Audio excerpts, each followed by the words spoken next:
how to achieve more in your life.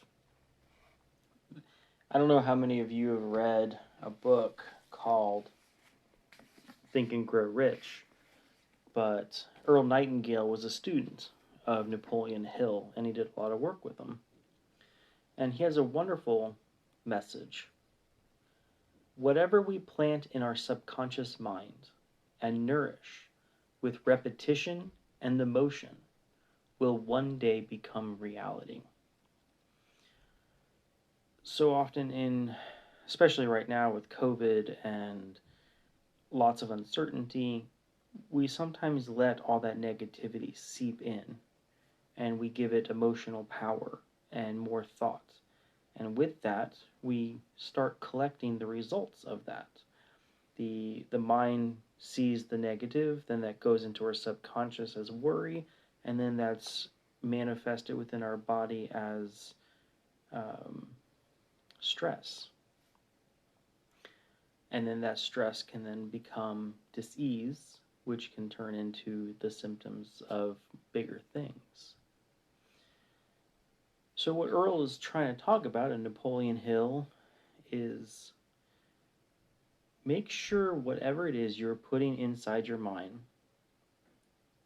is what you want the results of. So if you want to be more successful, study successful people, study their habits, fill your mind with the knowledge and skills that they have, fill your mind with the attitudes that they have, their viewpoints of the world, their belief structures, their daily routines and habits. The more you can do this, the more you plant those seeds within your mind, they take bloom within the subconscious, and the subconscious then makes it happen. Because think about your day for a moment. When you wake up, which foot do you put on the ground first? Which sock do you put on first? Which leg do you put in your pants first? Do you brush the top of your teeth or the bottom of your teeth? All of this is controlled by the subconscious. It becomes habit, routines in our life.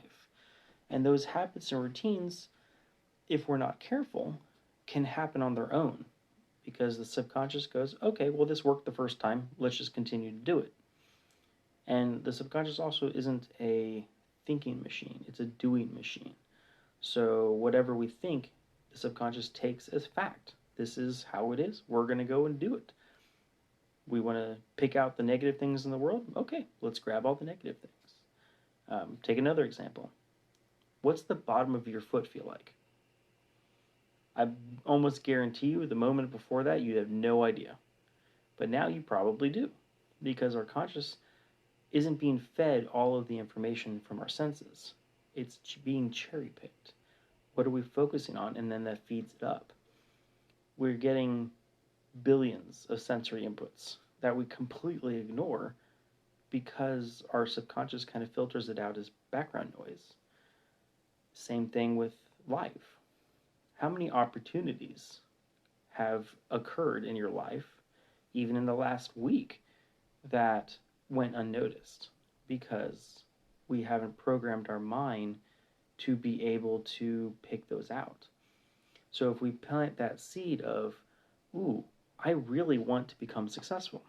What do I need? Okay, well, I need more contacts, I need more skills, I need more time, I need more this.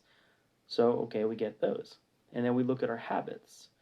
What habits are useful, what habits are not, and start reprogramming those habits and say, okay, subconscious, I no longer want to waste time looking at the news, right? So now let's read Napoleon Hill instead of reading the news.